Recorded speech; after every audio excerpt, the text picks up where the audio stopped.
Hello and welcome back to another week of meals. I am starting off on Tuesday making some pancakes for Pancake Tuesday, Fat Tuesday, Shrove Tuesday, whatever you want to call it. I had some really ripe bananas that I wanted to get rid of, so I thought I'd make some bananas. Any recipes I have links for will be down below, so feel free to check those out if you'd like to try any of these recipes. I'm just starting off mashing up one banana. This is a very pretty simple recipe, tried and true. The banana is optional, but the remaining ingredients are the basic recipe for the pancakes.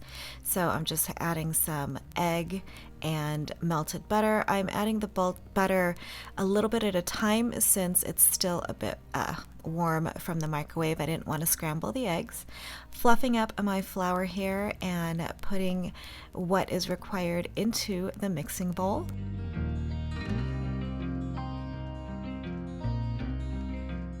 Adding the baking powder and the rest of the dry ingredients.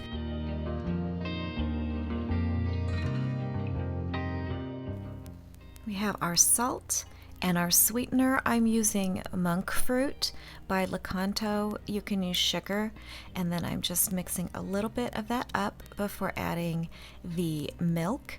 So the milk will loosen up the entire batter and will make it a little bit easier to whisk. So just adding the milk here. And this is what the consistency looks like. You can add more flour if you like a thicker pancake. This is a pretty loose batter, especially since the banana was added. So it's, like I said, a little bit looser. You'll see here. Again, you can add more flour if you like it thicker. I'm just I'm scooping the batter onto the rock griddle that I got from Costco a while ago. It works okay. I don't really know. I don't necessarily agree with the rave reviews that they got from people on Instagram. But in any case, here are my ombre pancakes. They heated up not so evenly just because of the burners below. I was able to get the other burner working, so at least I could use the griddle. Just removing them here. I didn't grease it. I didn't grease the griddle, but I just put the batter on there and it did not stick. So that is a bonus. It's a decent griddle. It's okay. But yeah, here we go. More pancakes, and I got about a dozen. And then I'm just going to plate them here. I'm taking this massive one and then finding a spot for it at the bottom. You can see what it looks like on the bottom. So it does get nice and brown under where the flame is, but not entirely even. But here we go. So those are the pancakes. Enjoyed those for breakfast and then just nibbling throughout the day. You can see they are flatter because of the banana and the just the loose batter. But that is the texture on the inside, nice and steamy, really tender, nice pancake. As I said, this is my go-to recipe for pancakes without the banana. So, hope you guys enjoy it. Give it a try. That same night, I decided to make sloppy joes for Fat Tuesday, Mardi Gras, with this $1 clearance organic 85/15 ground beef. So if you see that stuff, don't hesitate to pick it up. I chucked it straight away into the freezer and I'm just browning it up here. Gonna add the ingredients for the sauce, if you will. So recipe for this one will be below, but it's basically ketchup and mustard, Worcestershire, some cider vinegar, some sweetener. I'm using monk fruit as per usual. You use sugar or whatever you want to use if you'd like to use it, and then some salt and stirring that up. Now the sauce, I thought I didn't think this recipe made enough sauce. It wasn't saucy enough for me, and maybe it's because I used 85% lean ground beef, so there wasn't so much fat to bring out some moisture in this mixture. So I went ahead and made more sauce, if you will, and I did that actually a couple times. I wanted it a bit saucier. So I'm giving it a taste here. Tasted really good, just not saucy enough for me. So Before doing more sauce, I am adding the onion. I thought the moisture from the onions would give off a bit of I keep saying saucy, a saucier mixture, but you'll see here.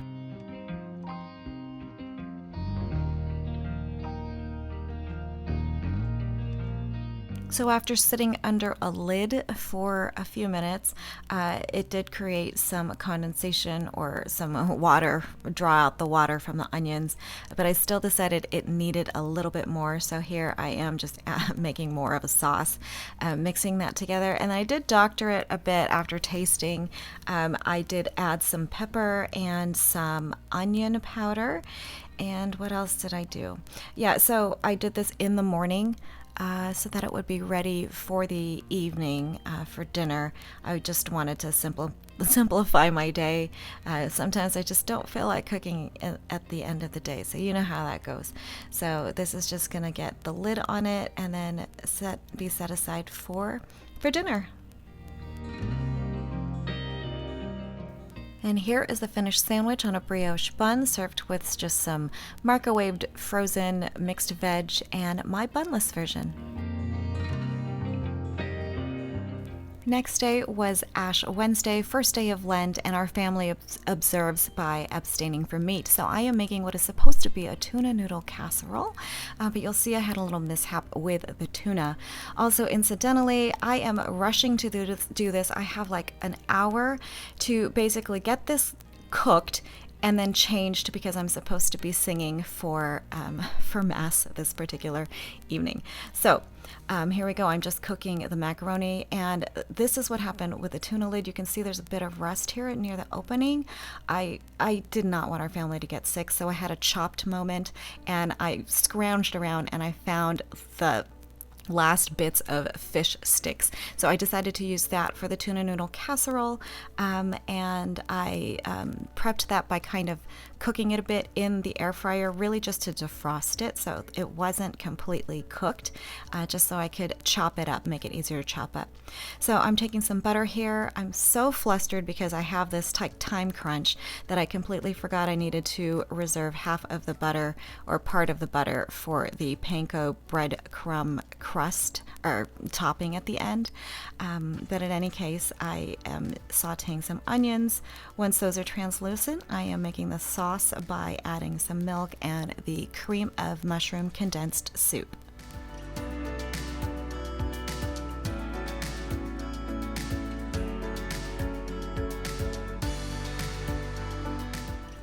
Now, I was supposed to add some flour to thicken this, but completely just, I was so absent-minded because, I'm rushing.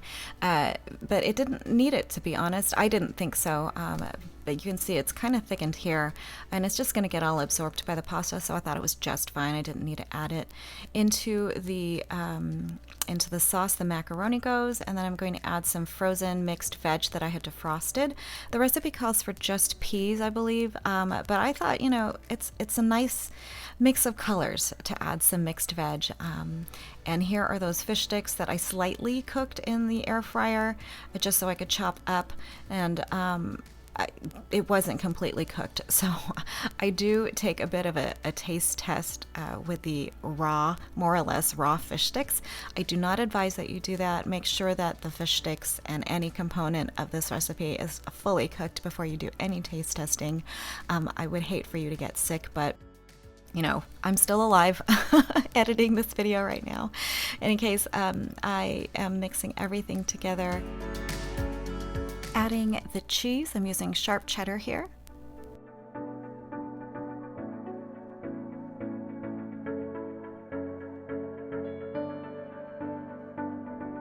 And here is that death-defying taste test. I decided it needed some pepper. Again, don't try that taste test until everything is cooked through, but I was completely just absent-minded. Salt and pepper, mixing that through, and then that's basically going to be ready for the baking dish.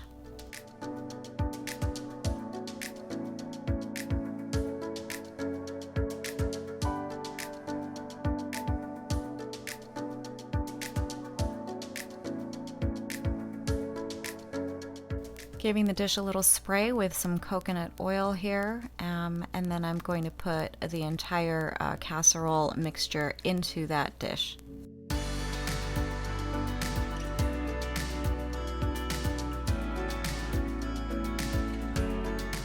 Spread everything around evenly, and then I'm going to take that the rest of the butter and melt it in the microwave to mix with the panko breadcrumbs. So I'm just using Japanese style panko breadcrumbs here. You can use regular breadcrumbs if you'd like. Mixing that together with the butter for the topping. There's supposed to be a layer of cheese that goes on top of this, but I think I added plenty of cheese on the inside. So you can omit or you can add the cheese, whatever you'd like. It turned out just fine the way I've done it here. Onto the top, spread around the panko breadcrumbs nice and evenly, and then that is ready to go into the oven. I have just enough time for this to cook while I'm getting dressed for Mass, and that is the finished here. I left a note with Rob to let him know he can put it back into the oven to reheat. And you'll see that's exactly what he did here, since they got home before I did. So he put it back into the oven, Colin, and he had some of this casserole, and this is me serving up my dinner finally after singing. So there is the finished casserole. It turned out really, really good. I think the seasoning from the fish sticks added to it, and it definitely, I think, has a different flavor profile than just using the tuna. But I will try it again with just the tuna as is, but it turned out just fine for our Ash Wednesday dinner. Next up, I am doing bangers and mash. I have these sausages that I purchased from Aldi that I wanted to use up, and so right now I'm just prepping the potatoes for mashed potatoes. These are Yukon Golds. You can use whatever potatoes you'd like. Obviously the russets are nice and classic, but this is what I had on hand. After chunking those up, I just added some cold water to them and set them aside, and then later I put them in the fridge since I am not going to be cooking the potatoes until dinner time. Again, this is just morning prep. I'm taking a very large onion and I'm just slicing them. I'm gonna caramelize some onions for the sausage. I don't have a recipe for this, but you'll just see I kind of throw everything together. It's pretty basic. I like basic, nothing too complex. So I'm just going to caramelize the onions. I'm going to mash the potatoes. So whatever recipe you like for the potatoes, you go ahead and use that. These are those sausages I mentioned. I'm going to just heat them up. They are pre-cooked, fully cooked, so they're just really just getting browned in the pan. So I've got some oil here so it doesn't stick too much.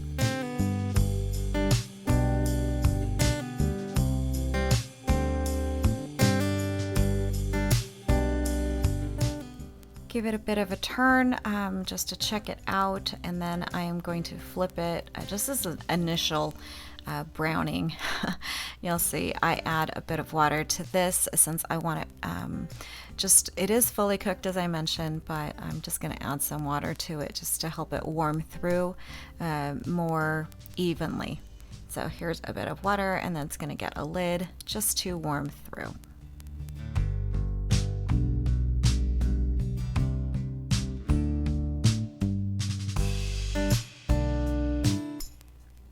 Just flipping again. These little guys at the end did not want to flip over, giving me a hard time, but and then you'll see as all the moisture evaporates, it really gets nice and browned. So this is what I'm doing here just to check it out here, and they're pretty much ready to go. I'm going to set them aside.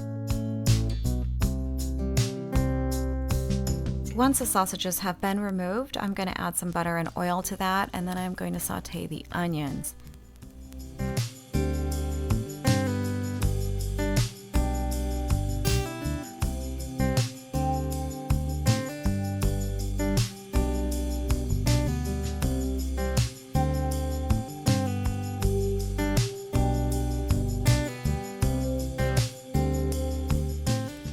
Wanted to help the onions along by cooking them more thoroughly and just more evenly and not getting too charred at the bottom of the pan here by adding some chicken bouillon with water. Just a bit of moisture, just again to help it go through. I could tell as I removed the lid that these were not going to get fully cooked before I had a chance to pick up Colin from football. So I just give it a little bit of a stir, turn off the heat, put the lid back on, and when I came back home from picking them up, they were basically done. You can see really nice and translucent, just that sort of caramelized color that I was going for, and all the bits easier to scrape off. So here we go. These are ready to go. I'm going to put them in a bowl to set aside, and then I'll put dinner together when everybody else is, or when Rob gets home from work. So here is that empty pan now. This is the gift that keeps on giving. I am going to use the same pan to saute some kale as a side. So just adding some water. That was just plain water. I'm moving that to a different burner so that I can grab those potatoes that have been sitting in the refrigerator. And I'm going to boil those so that I can get ready to mash. Now in that back burner, I am going to add the kale. This is pre-washed kale that I just, that bagged stuff.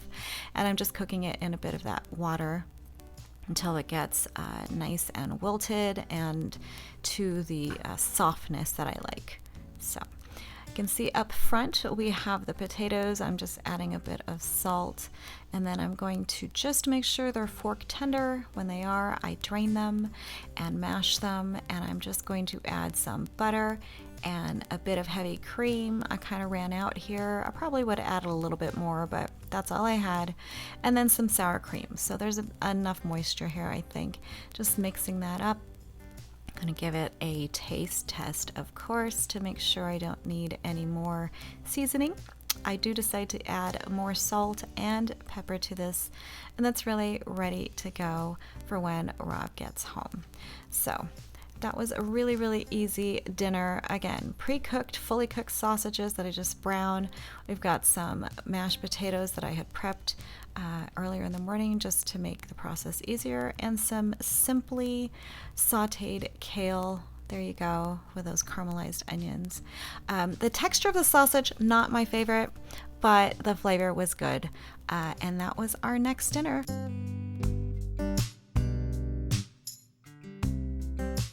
And the last meal that I'll be sharing for you this video is a meatless one. This is for Friday night. So again, we are abstaining from meat on Fridays. So I'm just making like a veggie pasta sauce. So we've got some onion and some mushrooms and some zucchini. That's basically going to be the meat for the sauce. So I am just dicing up the onions and chunking up the zucchini, and then I'm separating the cap from the stem of the mushrooms, and I'm going to chop the stem separately into smaller little bits since they are a little bit tougher. But that's what I'm doing here. It's a great substitute for meat. Mushrooms they're nice and hearty, and I really like them. I also really like to slice them, I think, as I've mentioned before. But I'm just slicing the caps now. And then this is actually, again, it's morning prep. So I am going to set all of this aside in the refrigerator until it's ready to cook for dinner.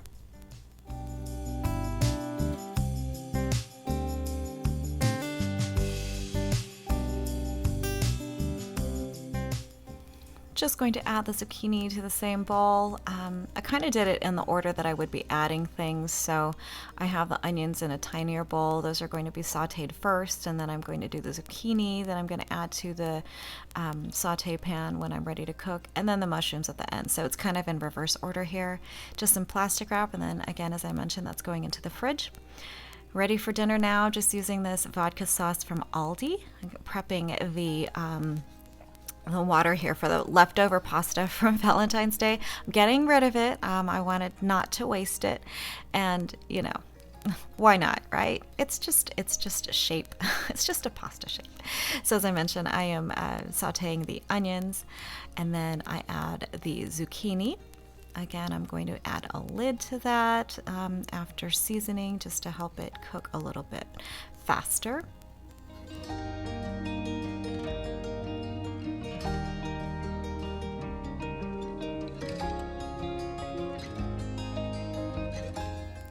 Give it a bit of a stir to check it out, add the lid again, and then we're gonna stir this around, and then it's ready to go with the mushrooms. You can see it got a bit of color here. I stepped away for just a tad too long, but we're gonna add mushrooms to that, cook that down. I will add a little bit of water because there wasn't too much moisture and I didn't want it to all burn, so I add a little bit of water to that.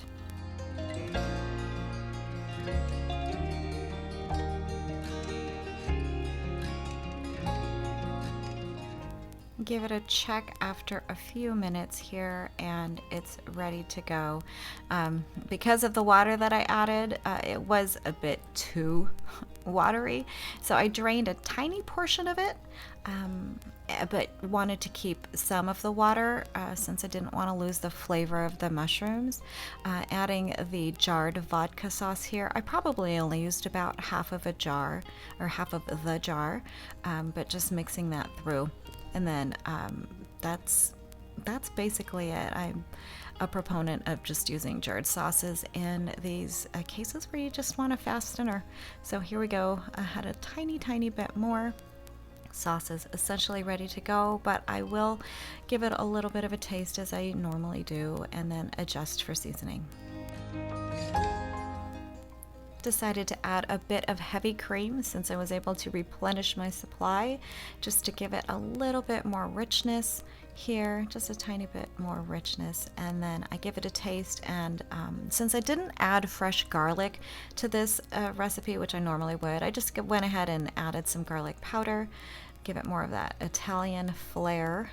I love garlic anyway, so it's a bit of more salt here. And then we've got the secret Filipino ingredient, or maybe not so secret, just some ketchup. You can use tomato sauce or whatever if you want to thicken it up a bit, but you know, just have a tiny bit of sweetness.